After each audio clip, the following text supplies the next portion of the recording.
Okay, once again, good afternoon, all of you. In the anatomy and the physiology portion, in the previous class, we discussing about the urinary and the excretory system. In this, we completed with the many of the urinary organs as the kidney, the nephron, the urinary bladder, the urethra, and the ureter. Then next one, we discussing about the another urinary additional organs. ठीक है, means जो actual में जो urinary system के जो part होता है, urinary tract का जो सिस्टम होता है उसके अंदर ही इंक्लूडेड रहता है. ठीक है, बट उनका जो फंक्शन होता है वो किसी और सिस्टम से बिलोंगिंग करता है. ठीक है, मतलब उनका जो लोकेशन होती है वो यूरिनरी ट्रैक्ट के अंदर ही उसके अंदर इंक्लूडेड रहता है. ठीक है, बट उनका जो फंक्शन होगा वो एक्चुअली में यूरिनरी सिस्टम से रिलेटेड नहीं होता है. ठीक है, तो ऐसे कुछ ऑर्गन्स रहेंगे, उससे रिलेटेड हम डिस्कशन करेंगे.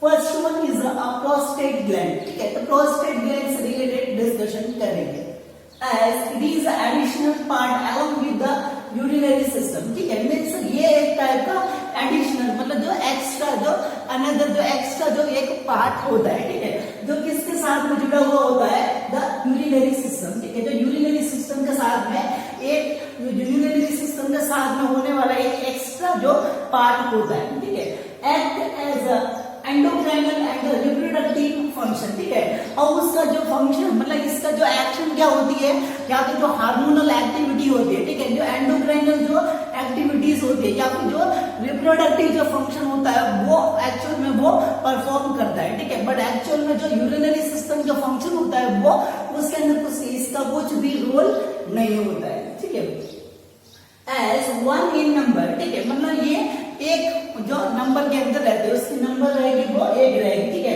तो ये दोनों तरफ के अंदर एक ही पोर्शन के अंदर रहते हैं, इससे आगे वो यूरिथ्रा होता है. ठीक है, ये दोनों तरफ आपको डार्क कलर का जो पार्ट दिख रहा है. ठीक है, तो ये पीछे की तरफ पूरी कलेक्टिव मतलब जो पूरी तरह से जुड़ी हुई रहती है, दो नहीं होती है, एक ही नंबर के अंदर रहती है. ठीक है, तो ये डार्क वाला जो पार्ट आपको दिख रहा है, दोनों तरफ जो डार्क वाला पार्ट दिख रहा है, तो ये पूरा पीछे की तरफ पूरा कंटिन्यू है. ठीक है, इस तरीके से वो पूरा कंटिन्यू एक नंबर के अंदर जो ग्लैंड रहती है इस तरीके से प्रोस्टेट ग्लैंड होती है वो प्रेजेंट रहती है. ठीक है, then next only in the male. ठीक है, और ये स्ट्रक्चर रहेगा वो भी ओनली फॉर जो मेल होता है. ठीक है, मतलब जो बॉयज होते हैं, जो आदमी लोग होते हैं उनके अंदर ही वो प्रेजेंट रहता है. ठीक है, then shape as a walnut. ठीक है, और इसका जो शेप कैसा रहेगा, जो अखरोट होता है ना, मतलब जो अखरोट नाम का जो ड्राई फ्रूट होता है उस ड्राई फ्रूट के शेप का इसका जो स्ट्रक्चर जो प्रोस्टेट ग्लैंड का रहेगा. ठीक है,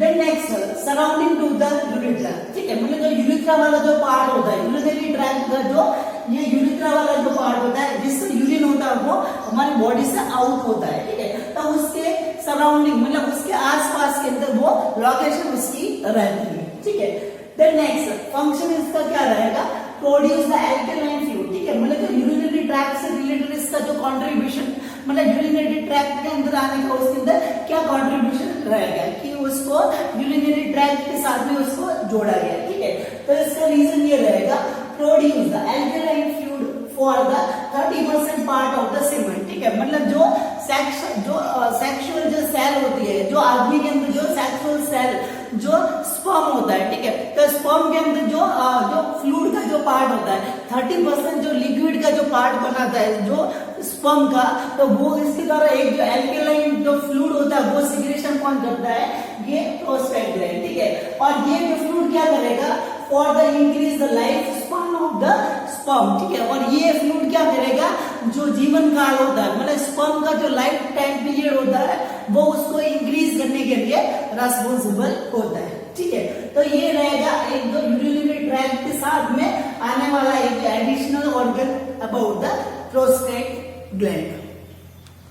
okay, the next one the another additional part comes under the urinary system, that is adrenal gland. ठीक है, तो नेक्स्ट इसके अलावा अदर जो ऐसे जो एडिशनल ऑर्गन्स रहेंगे as like a prostate gland जो यूरिनरी ट्रैक्ट सिस्टम के साथ में जो लोकेटेड रहते हैं. ठीक है, बट उनका जो फंक्शन होता है वो उस यूरिनरी सिस्टम से रिलेटेड कुछ भी नहीं होता है. ठीक है, as it is also as additional part along with the urinary system act as a hormonal function. ठीक है, मींस जो कहीं ना कहीं से थोड़ा बहुत इसका पड़ता है, ठीक है, मतलब जो मेटाबॉलिज्म का फंक्शन होता है जो किडनी के द्वारा जो रेगुलेट किया जाता है, तो थोड़ा बहुत उसके ऊपर हार्मोन्स के बेसमेंट के ऊपर वो यूरिनरी सिस्टम के अंदर अफेक्ट पड़ता है, ठीक है।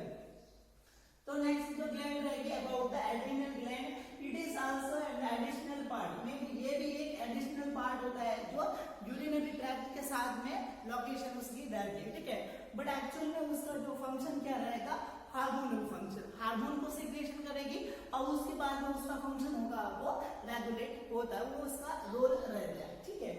As location is above to the renal, so it is called as adrenal and the suprarenal gland, ठीक है, मतलब इसकी जो लोकेशन होती है वो कहाँ पे होती है, एड, ठीक है, एड रीनल, एड का मतलब होगा above to the renal, ठीक है, जैसे कि ये हम बोलते हैं किडनी को हम लोग जो मेडिकल टर्म के अंदर क्या बोलेंगे, रीनल, ठीक है, और रीनल के ऊपर मतलब ये इसकी जो लोकेशन होगी, ये किडनी होती है, तो किडनी के जो ऊपर वाला जो पार्ट होता है, ठीक है, तो इस वाले पार्ट के अंदर जो ग्लैंड रहेगी उसको हम बोलेंगे एड्रिनल, ठीक है, तो एड का मतलब रहेगा ऊपर, ठीक है, किसके ऊपर, किडनी के ऊपर, ठीक है, तो इसका नाम क्या हो गया, एड्रिनल ग्लैंड, ठीक है।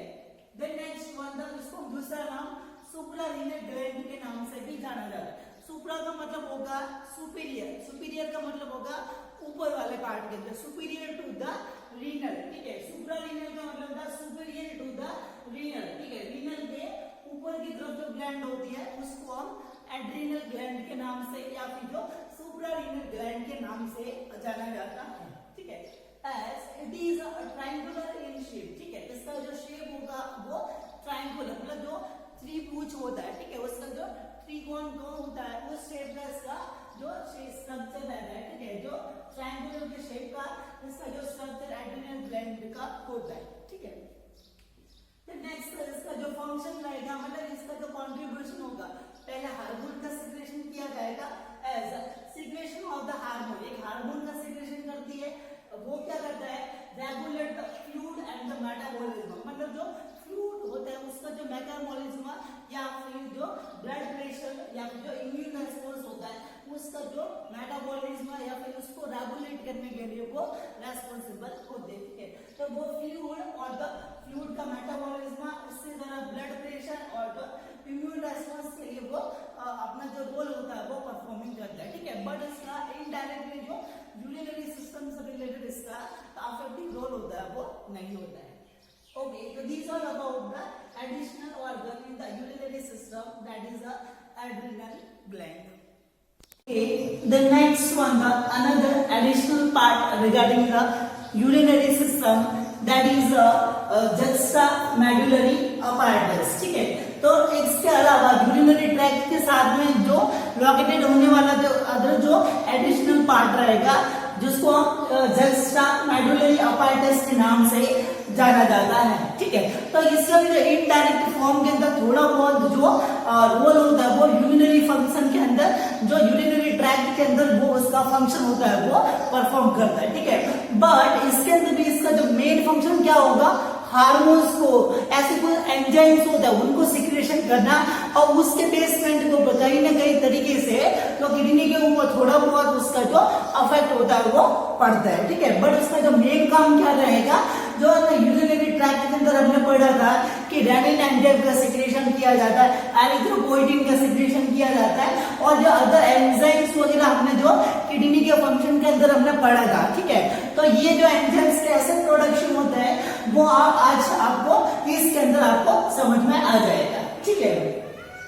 तो जो juxtamedullary apparatus, ठीक है, तो juxtamedullary apparatus को समझने के लिए आपको पहले नेफ्रॉन का स्ट्रक्चर है वो आपको पता होना चाहिए, ठीक है, as once again I explain about the structure of the nephron, ठीक है, मतलब ये जो आर्टरी रहेगी ब्लड को फिल्टर करने के लिए लेके आती है एफरेंट आर्टरी, ठीक है, वापस ये वाला जो पार्ट रहेगा, जो बीच वाला जो छोटी छोटी जो कैपिलरीज, छोटी छोटी जो ब्लड वेसल्स का एक पूरा नेटवर्क बना हुआ होता है उसको हम क्या बोलते हैं, ग्लोमेरुलस apparatus, ठीक है। देन नेक्स्ट फिल्टर होने के बाद ब्लड होता है वो वापस बॉडी के अंदर सर्कुलेट करने के लिए जाता है, उसको हम बोलेंगे the efferent artery, efferent artery, ठीक है।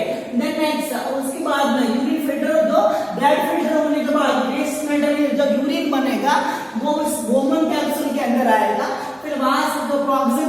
कॉन्वोलेटेड ट्यूब के अंदर आएगा तो ये जो पूरा बैंड रहेगा जिसको हम लूप ऑफ हेनले बोलते हैं, ठीक है।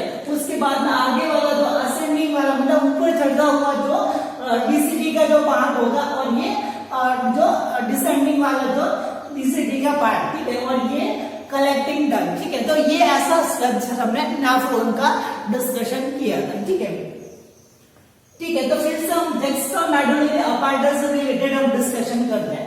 As it is the addition part along with the urinary system, ठीक है। ये भी एक टाइप का एक जो एडिशनल जो पार्ट जो यूरिनरी ट्रैक्ट के साथ में along उसके साथ में कंटिन्यू रहता है, ठीक है। As a collection of the cells, ठीक है, मतलब जो इसके अंदर जो स्पेशल टाइप की जो सेल्स होती है, मतलब कुछ स्पेशल टाइप के जो सेल्स का जो कलेक्शन होता है उसी कलेक्शन के पार्ट को हम क्या बोलेंगे, जुक्स्टामेडुलरी apparatus, ठीक है। मतलब इसके अंदर क्या होगा, as the collection of the special cells, ठीक है, responsible for the hormonal regulation, ठीक है। मतलब जो स्पेशल टाइप का जो एक सेल्स का जो कॉम्बिनेशन होता है, ठीक है, स्पेशल सेल्स का जो कलेक्शन होता है वो क्या करते हैं, regulation of the hormones, hormones का रेगुलेशन करते हैं, ठीक है। That's affect the renal blood flow, ठीक है, और उससे इनडायरेक्टली यूरिनरी ट्रैक्ट के जो ऑर्गन्स होंगे उन पे क्या अफेक्ट पड़ेगा, as the effect the renal blood flow, ठीक है। तो रीनल ब्लड फ्लो का मतलब होगा कि किडनी के ऊपर जो ब्लड सप्लाई के लिए ब्लड आता है उसके अंदर कहीं ना कहीं अफेक्टेड पड़ेगा, ठीक है। और द ग्लोमेरुलस फिल्ट्रेशन, ठीक है, तो GFR, ठीक है। अब ये शॉर्ट वर्ड से पता लगा, आपको पता लगा ग्लोमेरुलस फिल्ट्रेशन रेट क्या हुआ, ठीक है। तो वंस अगेन आपको आगे एक्सप्लेन कर दिया जाएगा कि जब यूरिन होता है वो ब्लड होता है जो फिल्टर करने के लिए आता है और जितना फिल्टर होता है तो उस प्रोसेस को हम क्या बोलते हैं, ग्लोमेरुलस फिल्ट्रेशन रेट, ठीक है, GFR, ठीक है। GFR का मतलब होता है जैसे कि एफएमएट आर्टरी के अंदर से जो ब्लड होता है वो किडनी के अंदर फिल्टर होने के लिए आता है, ठीक है। एक मिनट जो पीरियड जो 1 मिनट के अंदर या पर डे के हिसाब से कितना फिल्ट्रेशन होता है, ठीक है, तो उस फिल्ट्रेशन के रेट को हम क्या बोलते हैं, GFR, ठीक है। तो ये जो किडनी के जो ब्लड फ्लो के ऊपर अफेक्ट पड़ेगा, तो ब्लड फ्लो के ऊपर अफेक्ट पड़ेगा तो इससे GFR मतलब जो जितना ब्लड आएगा उतने तो वो फिल्टर होगा, ठीक है। तो इन दोनों के ऊपर असर होगा वो पड़ता है, ठीक है। तो इसलिए इस जुक्स्टामेडुलरी apparatus के अंदर कौन से जो स्पेशल टाइप की जो सेल्स उसके अंदर आती है तो उससे रिलेटेड हम डिस्कशन करेंगे, ठीक है। फर्स्ट वन रहती है द मैक्यूला डेंसा, ठीक है। तो फर्स्ट जो स्पेशल टाइप की जो सेल्स है मैक्यूला डेंसा, ठीक है, the cell located at the thick ascending DCD area, ठीक है। मतलब जो अभी आप इसके अंदर देखिए डीसीडी वाला एरिया कौन सा है, ठीक है, नेफ्रॉन के अंदर ये डीसीडी वाला एरिया, ठीक है, ये बोवन कैप्सूल होता है, ठीक है, ये लूप ऑफ हेनले और ये डीसीडी वाला पार्ट और ये कलेक्टिंग डक्ट, ठीक है।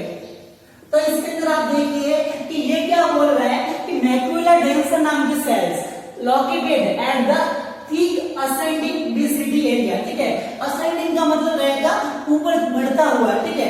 तो असेंडिंग जो जो डीसीडी वाला जो पार्ट रहेगा ये ऊपर चढ़ता हुआ डीसीडी का पार्ट, ये डिसेंडिंग वाला डीसीडी का पार्ट, ठीक है। तो ये सेल्स होगी वो कहां पे होगी, cell located at the thick ascending DCD area, ठीक है। तो डीसीडी वाला जो एरिया रहेगा जो ऊपर चढ़ता हुआ पार्ट है, तो यहाँ पे जो एक जो सेल आपको दिख रही है इसकी वॉल के अंदर, तो इस नाम की जो ये वाली सेल कौन सी रहेगी, ये वाली जो सेल आपको दिख रही है ये सेल कौन सी रहेगी, मैक्यूला डेंसा। कहां पे होगी, the thick ascending part of the डीसीडी, the distal convoluted tube वाला जो पार्ट होगा कहां पे रहेगी, ठीक है।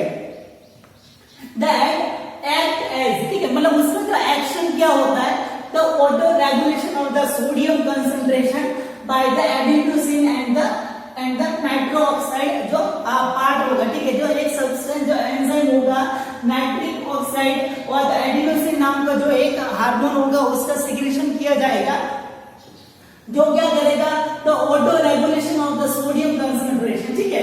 मतलब जो ये मैक्यूला डेंसा के अंदर स्पेशल टाइप की जो सेल्स होती है जो सोडियम का रेगुलेशन करने के लिए दो टाइप की जो सेल्स होती है, मतलब दो टाइप्स का सब्सटेंस होता है उसका सिक्रेशन करता है। एक रहेगा तो एडिनोसिन नाम का सब्सटेंस रहेगा और दूसरा रहेगा नाइट्रिक ऑक्साइड, ठीक है। और वो कहीं ना कहीं से जो सोडियम का कंसंट्रेशन रहेगा यूरिन के अंदर, ठीक है, तो यूरिन के अंदर जो सोडियम का कंसंट्रेशन होता है उसको अफेक्ट पड़ता है, ठीक है। तो आप एक बार सोच लीजिए, आपका कंसेप्ट में क्लियर कर देता हूं कि सोडियम का कंसंट्रेशन के ऊपर अफेक्ट क्या पड़ेगा, ठीक है। मतलब ये ऐसा करता है कि जैसे कि बाई चांस आपने देखा कि ये यूरिन बना, ठीक है, ये यूरिन बना तो यूरिन के अंदर बहुत सारे जो मिनरल्स वगैरह होते हैं, ठीक है। तो अभी आपने देखा कि किसी पर्सन के अंदर यूरिन होता है, यूरिन के अंदर सोडियम लेवल ज्यादा है, ठीक है। तो सोडियम ज्यादा होगा तो हमारे बॉडी के अंदर ऐसा क्राइटेरिया होता है कि जहां पे सोडियम होगा वहां पे वाटर होगा, क्योंकि जो वाटर होता है वो किसके साथ में बॉन्डिंग ज्यादा बनाता है, सोडियम के साथ में, ठीक है। यदि हमारे यूरिन के अंदर सोडियम ज्यादा होगा तो यूरिन होगा वो ज्यादा बनेगा और बॉडी में से फ्लूइड होगा वो ज्यादा बाहर निकलेगा, ठीक है। और यदि आप सोचिए कि यूरिन के अंदर यदि सोडियम का लेवल यदि कम रहेगा तो क्या होगा, पानी होगा वो बॉडी के अंदर स्टोर ज्यादा रहेगा, ठीक है। ये कॉम्बिनेशन, ये एक कॉन्सेप्ट आपके दिमाग के अंदर रखिए कि जहां पे सोडियम होगा वहां पे क्या होगा, वाटर, क्योंकि सोडियम के साथ में वाटर होता है वो बॉन्डिंग होता है वो बनाता है, ठीक है। तो इसके अंदर आप देखिए कि ये जो मैक्यूला डेंसा के अंदर जो सेल्स होती है एडिनोसिन एंड नाइट्रिक ऑक्साइड, ठीक है, वो कहीं ना कहीं से जो सोडियम के कंसंट्रेशन को ऊपर अफेक्ट पड़ेगा, जिससे जो मेटाबॉलिज्म या फिर जो जीएफआर रेट होगी वो अफेक्टेड पड़ेगा, ठीक है। The next one, the messenger cells, ठीक है। तो messenger cell या फिर उसको लेसिस सेल के नाम से भी जाना जाता है, ठीक है। तो messenger cells या फिर जो लेसिस सेल्स, ठीक है। तो messenger जो सेल्स मैंने जो मैक्रोफेज जो मैंने बताया था कि जो एफरेंट जो ग्लोमेरुलस अपार्टस वाला जो एफरेंट वाला जो पार्ट होता है उसके अंदर जो मैक्रोफेजेस का काम करने के लिए जो सेल्स होती है वो मैसेंजर सेल्स होती है, ठीक है। बट इसका अलग फॉर्म रहेगा, तो मैसेंजर जो लेसिस नाम की जो सेल्स रहेगी, तो ये स्पेशल टाइप की जो सेल्स होती है located at the between the macula densa और द एफरेंट और द इफरेंट आर्टरी, ठीक है। मतलब इसका जो लोकेशन कहां पे होता है, या तो फिर ये मैक्यूला डेंसा के बीच वाले पार्ट के अंदर, ठीक है। तो बिटवीन द मैक्यूला डेंसा वाले पार्ट के बीच वाले पार्ट के अंदर ये इसकी लोकेशन रहेगी। इसके अलावा और कहां पे होती है, at the afferent and the efferent artery, ठीक है। ये एफरेंट वाले जो ये एफरेंट आर्टरी होती है यहाँ पे और इफरेंट आर्टरी होती है, ठीक है। तो इन दोनों आर्टरी के वहां पे भी ये वाली जो सेल्स रहेगी वो मैसेंजर सेल्स के नाम से जाना जाता है, ठीक है। तो ये मैसेंजर सेल्स होगी वो एफरेंट और इफरेंट आर्टरी और मैक्यूला डेंसा के बीच के अंदर वो प्रेजेंट रहती है, ठीक है। The next one, the secretion the prostaglandin, ठीक है। और इन सेल्स का काम क्या रहेगा कि वो प्रोस्टाग्लैंडिन नाम का जो हार्मोन होता है, ठीक है, तो प्रोस्टाग्लैंडिन नाम का जो हार्मोन होता है उसका सिक्रेशन करती है, ठीक है। अभी इसका जो किडनी के ऊपर ब्लड फ्लो के ऊपर या फिर जो यूरिन का जो फॉर्मेशन के अंदर क्या इफेक्ट पड़ेगा वो हम आगे के पोर्शन के अंदर हम डिस्कशन करेंगे। इन एडिनोसिन और नाइट्रिक ऑक्साइड का क्या एक्शन रहता है वो भी हम आगे पढ़ेंगे और प्रोस्टाग्लैंडिन का क्या एक्शन रहता है वो भी हम आगे पढ़ेंगे डिटेल के अंदर। Then next one रहता है the juxtaglomerulus cells and the granular cells, ठीक है। जो juxtaglomerulus cells होती है as the cells located at the afferent artery wall, ठीक है। मतलब जो ऐसी जो स्पेशल जो सेल्स होती है जो ओनली फॉर कहां पे होगी, the afferent artery वाला जो पार्ट होता है, ये जो afferent artery का जो वॉल होती है उस वॉल के ऊपर ये जो juxtaglomerular cells या फिर जो granular cells होती है वो प्रेजेंट रहती है, ठीक है। देन नेक्स्ट इनका जो काम क्या होगा, the secretion of the renin enzyme, ठीक है। ये रेनिन नाम का जो एंजाइम होता है उसका सिक्रीशन करने के लिए रेस्पॉन्सिबल होती है। मतलब एक स्पेशल टाइप की जो ग्रेनुलर या फिर जो जक्स्टामेडुलरी जो ग्लोमेरुलर जो सेल्स होते हैं उसका जो काम क्या होता है कि वो लोकेटेड होती है एफरेंट आर्टरी वाला जो पार्ट होता है वहां पे होती है और उसका जो काम क्या रहेगा, the secretion of the renin enzyme, ठीक है। तो रेनिन एंजाइम का सिक्रेशन करना उसका काम होता है, ठीक है। तो ये रहेगा अबाउट द जक्स्टामेडुलरी अपैरेटस का जो इंट्रोडक्शन फेज इसके अंदर रहेगा। अभी इसके अंदर बहुत सारे हार्मोन्स का इसके अंदर सिक्रेशन, एंजाइम का सिक्रेशन हुआ है, तो उसका क्या फंक्शन रहेगा वो हम आगे डिटेल के अंदर डिस्कशन करेंगे। ओके, द नेक्स्ट वन रहेगा कि इससे पहले जो हमने एडिशनल पार्ट, ठीक है, मतलब जो यूरिनरी ट्रैक्ट का जो additional part juxta medullary apparatus related हम डिस्कशन किए, ठीक है। तो उसके अंदर आपने देखा होगा कि मेडुला डेंसा, मेसेंजियल सेल, ठीक है, इसके अलावा अंदर जो सेल्स रहेगी, ठीक है, जो जस्टा ग्लोमेरुलर सेल्स वगैरह रहती है। तो उसी अपैरेटस के अंदर ये जो फॉलोइंग जो एंजाइम्स और जो हार्मोन्स होते हैं वो आपने सिक्रेशन होते हुए देखा होगा, ठीक है, क्योंकि मैकुला डेंसा के द्वारा जैसे कि नाइट्रिक ऑक्साइड, एडिनोसिन, ठीक है, उसके अलावा जो जस्टा मेडुलरी है, जो मैसेंजर सेल वाला पार्ट होता है, उससे रेनिन एंजाइम और द प्रोस्टाग्लैंडिन नाम के जो ये एंजाइम्स और हार्मोन्स होते हैं उनका सिक्रेशन होता है, ठीक है। और इसके अंदर हमने देखा था कि कोई ना कोई जो किसी न किसी वजह से जो ब्लड फ्लो, मतलब जो किडनी के ब्लड फ्लो के ऊपर अफेक्ट पड़ता है, कोई सोडियम के कंसंट्रेशन के ऊपर अफेक्ट पड़ रहा है, ठीक है। तो इन सब का जो मैकेनिज्म क्या होगा कि इनडायरेक्टली जो यूरिनरी सिस्टम के अंदर जस्टा मेडुलरी जो सिस्टम वाला जो पार्ट होता है वो कहीं ना कहीं से जो उसके अंदर फ्लूइड रेगुलेशन या फिर जो ब्लड फ्लो को मेंटेनेंस करता है, ठीक है। अभी आप ये सोचिए कि हमारी बॉडी के अंदर जब कब हमको ऐसी जरूरत पड़ेगी जिसके अंदर हमको जो ये हमारा जो फिल्ट्रेशन है, मतलब कितना ब्लड हमको फिल्टर करना है, ठीक है, कितना ब्लड सप्लाई इसके अंदर आना चाहिए, तो ये रेगुलेट कब करना पड़ता है, ठीक है, एक बार आप सोचिए। तो बेसिकली ऐसा होता है कि हमारे बॉडी के अंदर आपने देखा होगा कि बहुत सारी ऐसी बीमारियां होती हैं जिसका हमारे बॉडी के अंदर जो फ्लूइड होता है, पानी होता है, वो बढ़ जाता है, ठीक है, या फिर जो पानी ज्यादा पी लेते हैं, ठीक है। तो उन सब का रेगुलेशन करने के लिए ऐसा होता है कि हमारा जब बीपी बढ़ जाता है, बीपी बढ़ जाता है मतलब ऐसा होता है कि हमारे जो ब्लड के अंदर फ्लूइड का लेवल ज्यादा बढ़ जाता है, ठीक है। तो इसके अंदर क्या होता है कि जो ब्लड प्रेशर कब बढ़ेगा, जब हमारे बॉडी के अंदर जो ब्लड का प्रेशर, मतलब ब्लड का अमाउंट होगा या फिर ब्लड के अंदर जो फ्लूइड का लेवल होगा, पानी का लेवल होगा, वो बढ़ जाएगा। तो पानी का लेवल बढ़ जाएगा तो इसका रीजन बहुत सारा हो सकता है, या पर्सन ज्यादा पानी पी रहा है, या पानी का एब्जॉर्प्शन नहीं हो रहा है, या फिर किडनी के द्वारा किडनी का फंक्शन है वो अच्छे से नहीं हो रहा है, ठीक है। तो इन सब कंडीशन के अंदर एक कंडीशन अराइज होती है, या तो फ्लूइड का लेवल बढ़ा हुआ है, ठीक है, या फिर क्या हाई है ब्लड प्रेशर, ठीक है। फ्लूइड बढ़ेगा तो ये फ्लूइड किसके अंदर ज्यादा बढ़ेगा, डेफिनेटली हमारे ब्लड के अंदर, ठीक है।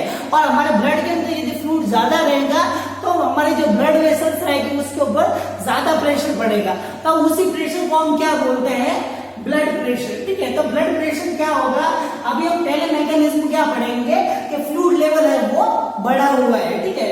तो फ्लूइड लेवल यदि इंक्रीज है, ठीक है, बढ़ा हुआ है, तो उसके अंदर क्या मैकेनिज्म हमारी बॉडी के अंदर ऐसा सेटलमेंट किया हुआ है कि एक दूसरे के ऊपर अफेक्ट पड़ेगा और इन सेल्स का यूटिलाइज होगा तो इसके अंदर आपको देखने को मिलेगा, ठीक है। तो ये सेल्स होगी आपको कहीं ना कहीं इन दोनों कंडीशन के अंदर या तो फ्लूइड बढ़ जाएगा या फिर कम हो जाएगा, तो दोनों कंडीशन हम इसके अंदर पढ़ेंगे।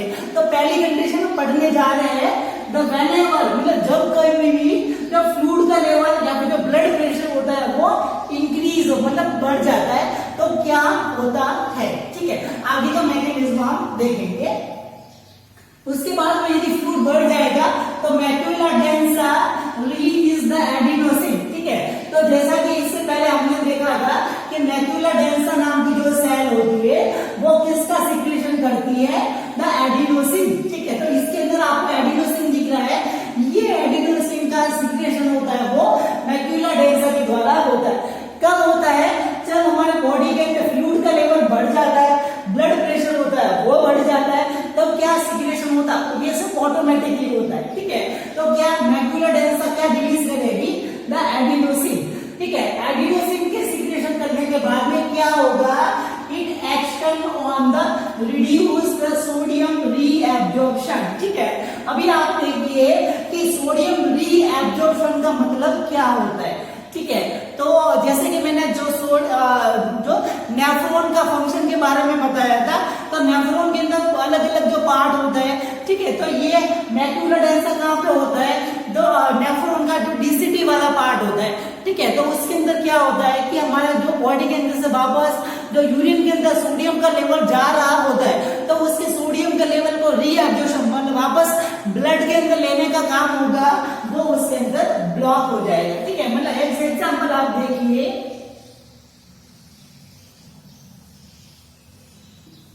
कि जैसे कि ये डीसीपी वाला पार्ट है, यहां से यूरिन बना, ठीक है, तो यूरिन के अंदर ज्यादा क्या होता है, मतलब जो उसके अंदर यूरिन के अंदर सोडियम का लेवल होता है, ठीक है, तो सोडियम का लेवल होता है, यदि हमको जरूरत है तो वापस उसका रीएब्जॉर्ब किया जाए। रीएब्जॉर्ब का मतलब आता है कि वापस उसको ब्लड के अंदर वापस उसका अवशोषण होता है, मतलब उसका वापस उसको जो उसके अंदर यूटिलाइज ले लिया जाता है, उसको यूरिन के अंदर बाहर जाने नहीं दिया जाता है, ठीक है, वो किसके द्वारा होता है, डीसीटी के द्वारा, ठीक है। बट अभी हमको क्या जरूरत है कि यदि उसके अंदर फ्लूइड का लेवल बढ़ा हुआ है, ठीक है, तो फ्लूइड का लेवल होगा वो बढ़ा हुआ होगा, तो मैंने एक क्राइटेरिया आपको बताया था कि जहां पे सोडियम होगा वहां पे क्या होगा, डेफिनेटली वहां पे फ्लूइड होगा वो प्रेजेंट रहेगा, फ्लूइड मतलब वाटर, ठीक है, तो जहां पे सोडियम होगा वहां पे वाटर होगा, ठीक है, तो इसलिए यूरिन के अंदर सोडियम का लेवल होता है वो बाहर जा रहा है, ठीक है, तो यदि सोडियम का लेवल यदि बाहर जा रहा है, तो यदि हमारे पानी का लेवल यदि कम होगा, ठीक है, तो सोडियम को बाहर जाने नहीं दिया जाएगा, क्योंकि सोडियम बाहर जाएगा तो पानी भी उसके अंदर ज्यादा बाहर जाएगा ना, ठीक है।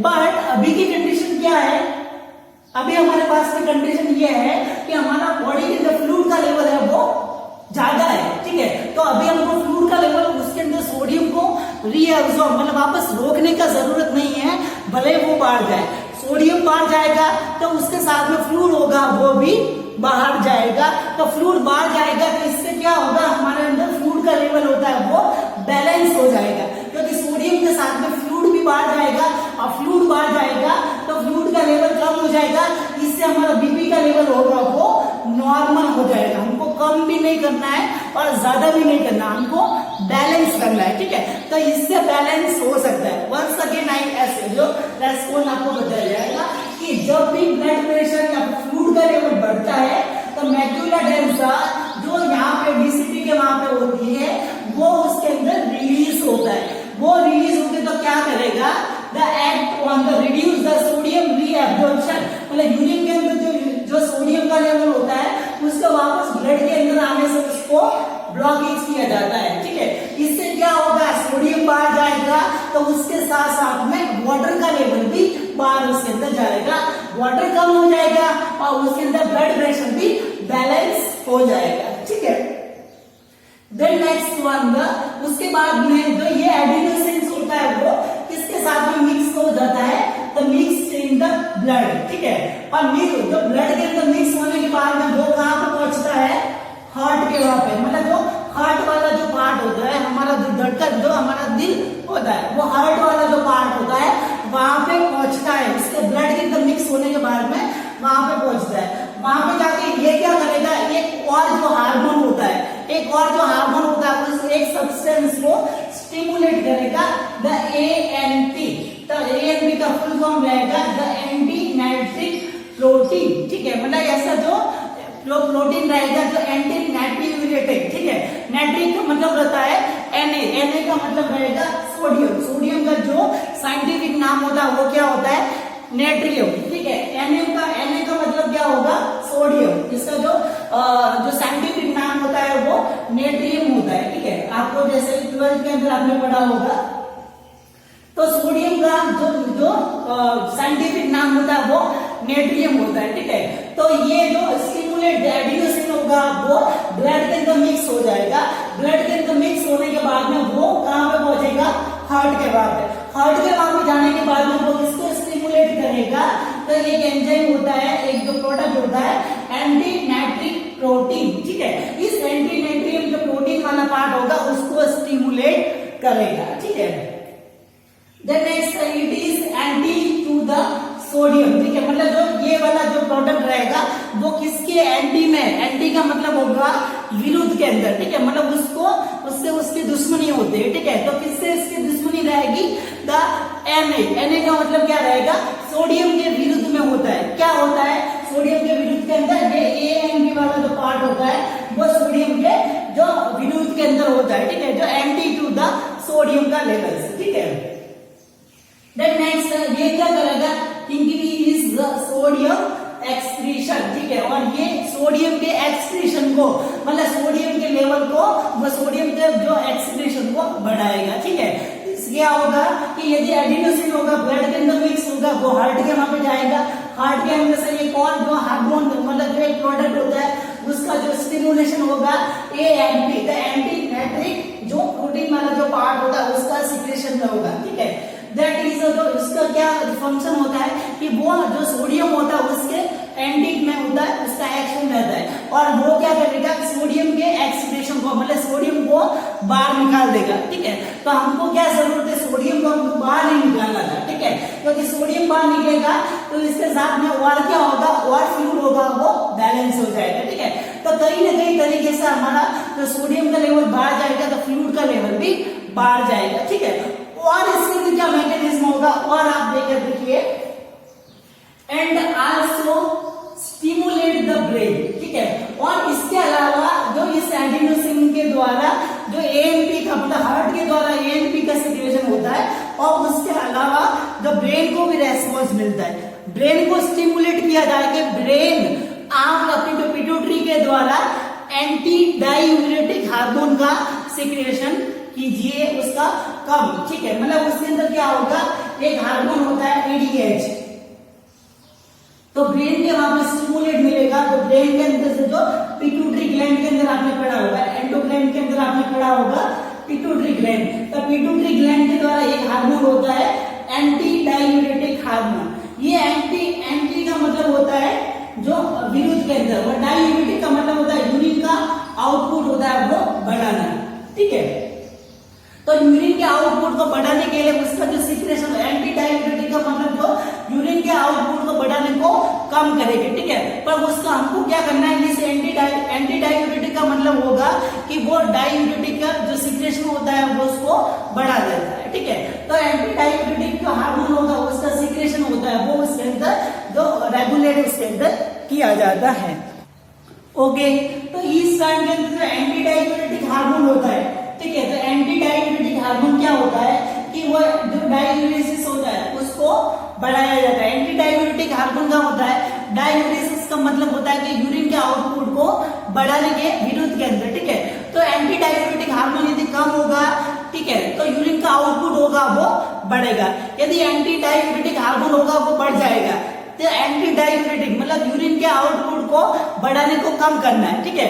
बट हमको यदि वो एंटी डायूरेटिक हमको बढ़ाना नहीं है, हमको क्या करना है, एडीएच को कम करना है। आप पहले ये सोच लीजिए, एक्सप्लेन जो कंसेप्ट क्लियर कर लीजिए, एडीएच हार्मोन होता है क्या, एंटी डायूरेटिक हार्मोन। एंटी का मतलब होगा विरुद्ध के अंदर, किसके विरुद्ध के अंदर, डायूरेसिस। डायूरेसिस का मतलब होता है यूरिन के आउटपुट को बढ़ाना, ठीक है। तो ऐसा हार्मोन होगा कि वो यूरिन के आउटपुट को कम करता है, उसका इंक्रीज हमको नहीं चाहिए। यदि वो एडीएच यदि इंक्रीज होगा,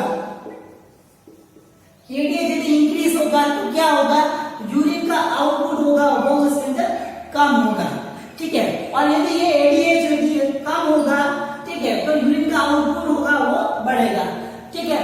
तो आप ये सोच लीजिए कि हमको क्या करना है, इस एडीएच के लेवल को कम करना है। यदि एडीएच का लेवल कम होगा तो डायूरेसिस फंक्शन होगा वो बढ़ेगा, क्योंकि वो एंटी के अंदर नहीं होना चाहिए। एडीएच का लेवल यदि कम होगा तो उसके अंदर जो फ्लूइड का अमाउंट होगा वो बढ़ जाएगा, ठीक है। तो इससे हमारे अंदर क्या है कि इंडिविजुअल पर्सन के अंदर फ्लूइड का लेवल बढ़ा हुआ है, तो इसके अंदर एंटी नाइट्रिक जो प्रोटीन होता है, इससे क्या होगा कि जब ब्रेन वाले पार्ट को भी स्टिमुलेट किया जाएगा, बाद से पिट्यूटरी ग्लैंड के द्वारा जो एडीएच हार्मोन का सिक्रेशन होता है वो कम कर दिया, एंटी डायूरेटिक हार्मोन को कम कर दिया जाता है, जिससे कि फ्लूइड का एक्सक्रीशन होगा वो बढ़ जाएगा, फ्लूइड होगा वो यूरिन के अंदर बाहर ज्यादा जाएगा, ठीक है। और इससे क्या होगा कि high blood pressure and fluid level is maintain, ठीक है। इससे क्या होगा कि जो यूरिन जो ज्यादा बनेगा, सोडियम का लेवल ज्यादा बढ़ जाएगा तो फ्लूइड का लेवल भी ज्यादा जाएगा, ठीक है। और इससे ब्लड प्रेशर और जो फ्लूइड का लेवल होता है वो बैलेंस हो जाएगा, ठीक है। तो मुझे आशा है कि आपको ये मैकेनिज्म है वो समझ में आ गया हो। एक बार फिर से मैं आपको एक्सप्लेन करता हूँ कि किसी भी पर्सन के अंदर उसका यदि फ्लूइड का लेवल लेवल बढ़ जाता है, ठीक है।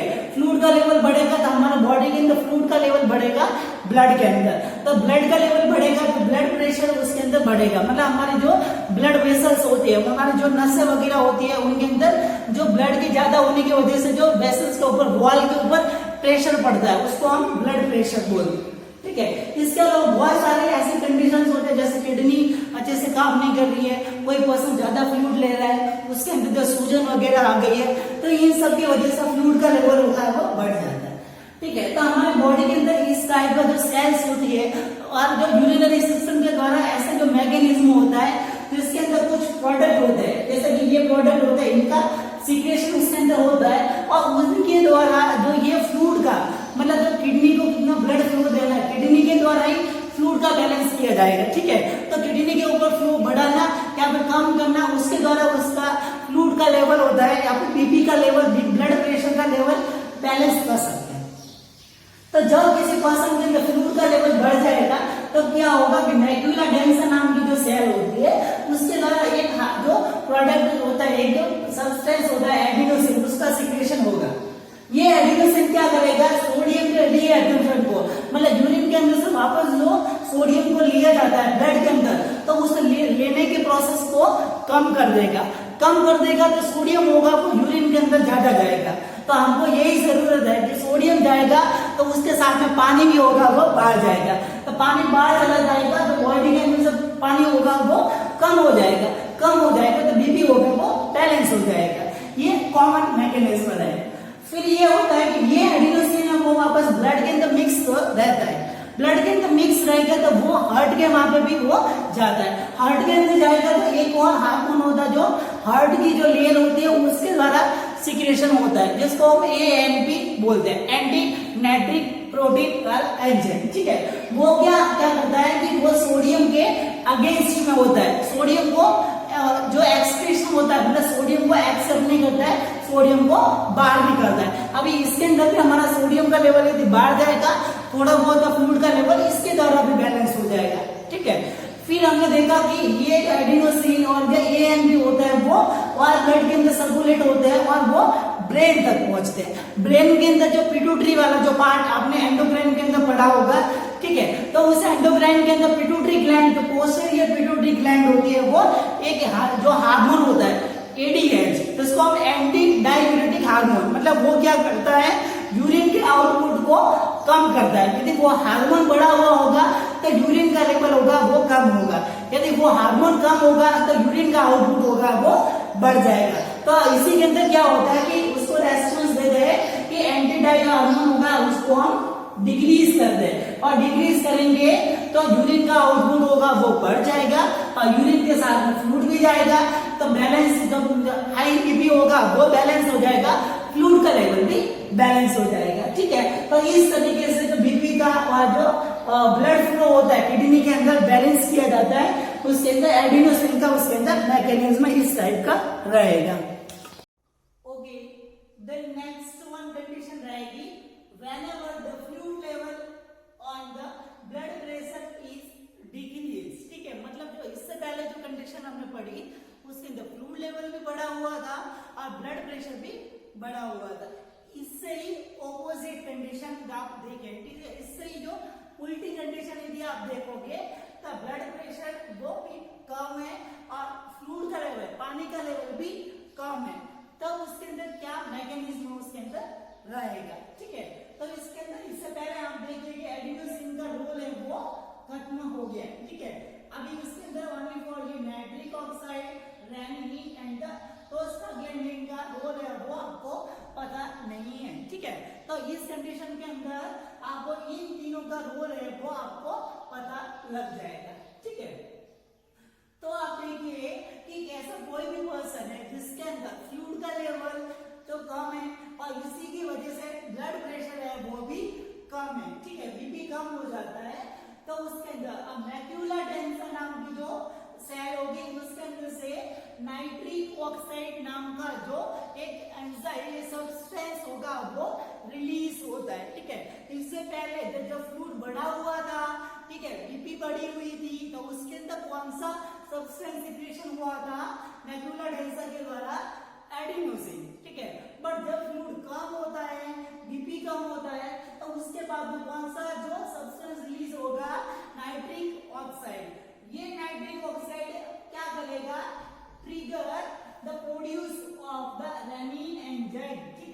और यही नाइट्रिक ऑक्साइड क्या करेगा, इसके साथ साथ में जो एफरेंट आर्टरी है, ठीक है, तो एफरेंट आर्टरी के द्वारा हमने देखा था कि एक रेनिन नाम का एंजाइम होता है, ठीक है, ये जो रेनिन नाम का एंजाइम होता है वो भी सिक्रेशन होता है। तो पहले मेडुला के द्वारा नाइट्रिक ऑक्साइड होगा और यही नाइट्रिक ऑक्साइड ट्रिगर मतलब उसको स्टिमुलेट करेगा, किसको स्टिमुलेट करेगा, तो एफरेंट वाला जो आर्टरी वाला पार्ट होता है उससे कि भाई आप भी रेनिन एंजाइम का सिक्रेशन अभी करो, क्योंकि बॉडी के अंदर फ्लूइड का लेवल कम हो गया है और बीपी भी कम हो गई है, ठीक है। फिर ये दोनों होते हैं वो एक्टिवेट हो जाते हैं। तो पहले हम पढ़ेंगे नाइट्रिक ऑक्साइड, ठीक है।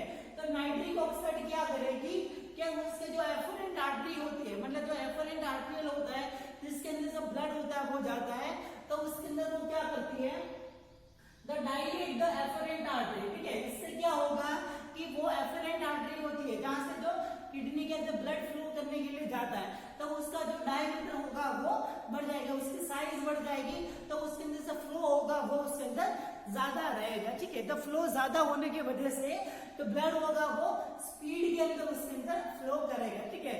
तो ज्यादा स्पीड के अंदर जो ब्लड होगा वो फ्लो करेगा, तो ज्यादा फ्लो करेगा तो उसके अंदर फिल्ट्रेशन के लिए उसको टाइम नहीं मिलेगा, ठीक है। क्योंकि नाइट्रिक ऑक्साइड का जो साइज होगा वो बढ़ जाएगा, साइज बड़ा होने की वजह से फ्लूइड होगा वो उसके अंदर फटाफट तरीके से जाएगा, ठीक है। तो उसके अंदर सब फ्लूइड फ्लो की स्पीड बढ़ने की वजह से फिल्ट्रेशन होगा वो अच्छी तरीके से नहीं होगा, तो पानी होगा वो हमारे बॉडी के अंदर बना हुआ रहेगा, थोड़ा बहुत जो पानी का लेवल उसके अंदर मेंटेनेंस होता है, पर अच्छी तरीके से ये भी थोड़ा अफेक्टिव नहीं होता है, ठीक है।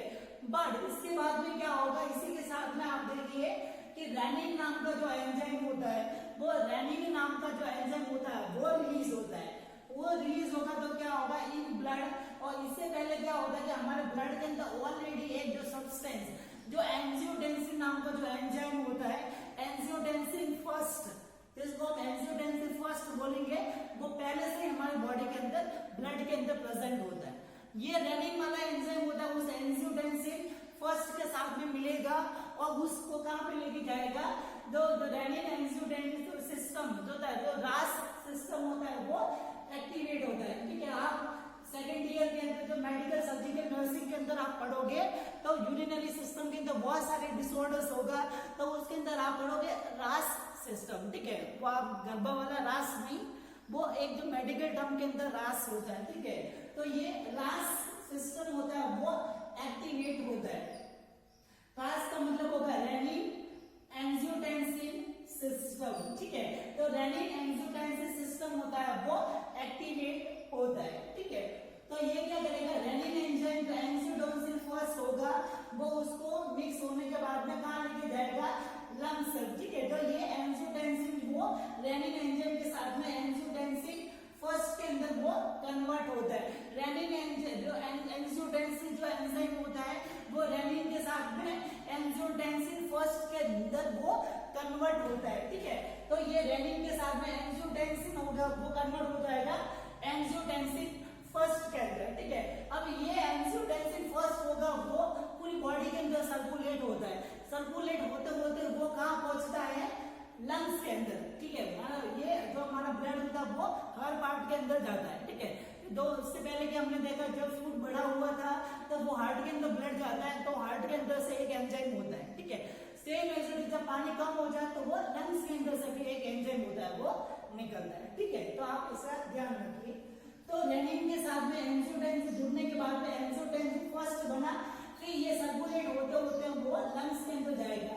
लंग्स के अंदर जो सेल्स होती है, मतलब लंग्स की जो पुपिका होती है, रेस्पिरेटरी सिस्टम के अंदर आपको पूरी तरह से क्लेरिफाई किया जाएगा कि एल्वेओलाई होता क्या है। अभी तक आप ये समझ लीजिए कि लंग्स के अंदर जो पार्ट होता है, जो एल्वेओलाई होती है वो टाइप फर्स्ट और टाइप सेकंड, दो टाइप्स की होती है, ठीक है। तो टाइप सेकंड वाली जो एल्वेओलाई होती है उसके अंदर क्या होता है कि वो सेकंड टाइप की जो एल्वेओलाई होती है उसके अंदर जो सब्सटेंस होता है वो क्या करता है, एंजियोटेंसिन फर्स्ट को कन्वर्ट करते हैं किसके अंदर, एंजियोटेंसिन सेकंड के अंदर, ठीक है। एंजियोटेंसिन जो खाली एंजियोटेंसिन था वो रेनिन एंजाइम के साथ में जुड़ने से जो एंजियोटेंसिन फर्स्ट बना, फिर उसके बाद में वो एल्वेओलाई के लंग्स के अंदर फ्लो करता हुआ लंग्स के अंदर गया, सेकंड के अंदर कन्वर्ट हुआ। अब ये एंजियोटेंसिन सेकंड क्या काम करता है कि हमारी बॉडी के अंदर जो ब्लड वेसल्स होते हैं उसको क्या करता है, कॉन्स्ट्रिक्शन, मतलब हमारे ब्लड, यदि हमारा जो नॉर्मल जो साइज होता है फ्लूइड का लेवल, आप पाइप लाइन के अंदर देखिए, पाइप के अंदर पानी कम होता है तो प्रेशर होता है वो कम रहेगा, ठीक है। बट यदि जो पाइप का साइज होता है वो यदि छोटा हो जाए तो प्रेशर होता है वो बन जाए, जो ज्यादा बढ़ जाता है। जैसे कि पाइप के आगे अब यदि उंगली रखते हैं तो प्रेशर होता है वो फटाफट यदि पानी का बहता है। तो सेम रिजल्ट अभी हमको क्या जरूरत है कि बीपी को मेंटेन करने के लिए हमारी जो खून की जो नसें होती है उनका साइज होता है वो कम कर देना। पानी कम हो गया तो उसका साइज भी छोटा कर देना, तो बीपी होगा वो बैलेंस रहेगा, ठीक है। तो इससे एंजियोटेंसिन सेकंड से क्या होगा, ब्लड वेसल्स होगी वो कॉन्स्टेंट, मतलब जो चौड़ाई होगी उसकी वो कम होगी तो पानी उसके अंदर ठहर रहेगा, जो प्रेशर होगा वो बैलेंस हो जाएगा, कम नहीं रहेगा, ठीक है। देन नेक्स्ट वन रहेगा एंजियोटेंसिन जो सेकंड होता है वो उसके बाद में और क्या काम करता है, जो एंजियोटेंसिन रहेगा स्टिमुलेट द ब्रेन, वो ब्रेन के अंदर सर्कुलेट करेगा और ब्रेन के अंदर जाके किसको स्टिमुलेट करेगा, पोस्टीरियर पिट्यूटरी ग्लैंड। अब पिट्यूटरी ग्लैंड को बोलेगा कि भाई साहब आप भी एडीएच हार्मोन का सिक्रेशन है वो बढ़ा दो। जब फ्लूइड बढ़ा हुआ होता है तो एडीएच कम होता है, जब फ्लूइड कम होता है तो एडीएच बढ़ जाता है, ठीक है। ये ऑपोजिट याद रखना, फ्लूइड बढ़ा हुआ है तो एडीएच कम होगा, फ्लूइड कम है तो एडीएच बढ़ा हुआ होगा। तो यूरिन का आउटपुट को हमको कम करना है, यूरिन है वो हमको बाहर जाने नहीं देना है, क्योंकि हमको ऑलरेडी हमारे बॉडी के अंदर पानी का लेवल है वो कम है, तो सोडियम का लेवल कम रहेगा तो सोडियम को वापस रीअब्जॉर्ब ज्यादा किया जाएगा और इसी वजह से यूरिन का एक्सक्रीशन होगा, मतलब जो यूरिन के फॉर्म के अंदर जो पानी होगा वो कम हमारी बॉडी के अंदर जाएगा, तो पानी के अंदर फ्लूइड का लेवल है वो बना हुआ रह सकता है, ठीक है। तो हमने नाइट्रिक ऑक्साइड का एक्शन पढ़ लिया और रेनिन का एक्शन पढ़ लिया। अब इसके साथ में थोड़ा बहुत एक्शन हम प्रोस्टाग्लैंडिन का भी पढ़ लेते हैं। प्रोस्टाग्लैंडिन क्या होता है कि जो ग्लोमेरुलस एपार्टस नेफ्रॉन का पार्ट होता है उसके अंदर जो वैसोकॉन्स्ट्रिक्शन करवाता है, थोड़ा बहुत जो वैसोकॉन्स्ट्रिक्शन करवाएगा तो फिल्ट्रेशन होता है वो कम रहेगा। प्रोस्टाग्लैंडिन का इतना मेन रोल नहीं होता है, वो ओनली फॉर कॉन्ट्रैक्शन, मतलब जो सिकुड़न होता है वो करवाता है, जिससे कि ब्लड उसके अंदर थोड़ा बहुत फिल्टर हो पाता है, ठीक है। तो ये रहेगा जो जुक्स्टामेडुलरी जो अपार्टस होता है, तो फ्लूइड का कंट्रोल कैसे करना है, पानी कम है तो क्या करना है, पानी ज्यादा है तो क्या करना है। बच्चों ये बहुत ही इंपॉर्टेंट टॉपिक रहेगा, ठीक है। हर किसी का कॉन्सेप्ट होता है, इससे रिलेटेड क्लेरिफाइड नहीं होता है, आप अच्छे से इसको विजिट कीजिए और अच्छे से इसको समझ लीजिए। बार बार समझ में नहीं आए तो वीडियो को वापस रिपीट आप कीजिए, ठीक है। तो नेक्स्ट क्लास के अंदर अनदर जो यूरिनरी ट्रैक्ट का जो फिजियोलॉजी रहेगी, यूरिन का जो प्रोडक्शन कैसा होता है, ठीक है, और उसके मैकेनिज्म रिलेटेड कल की क्लास मंडे को हम डिस्कशन करेंगे। Thank you so much.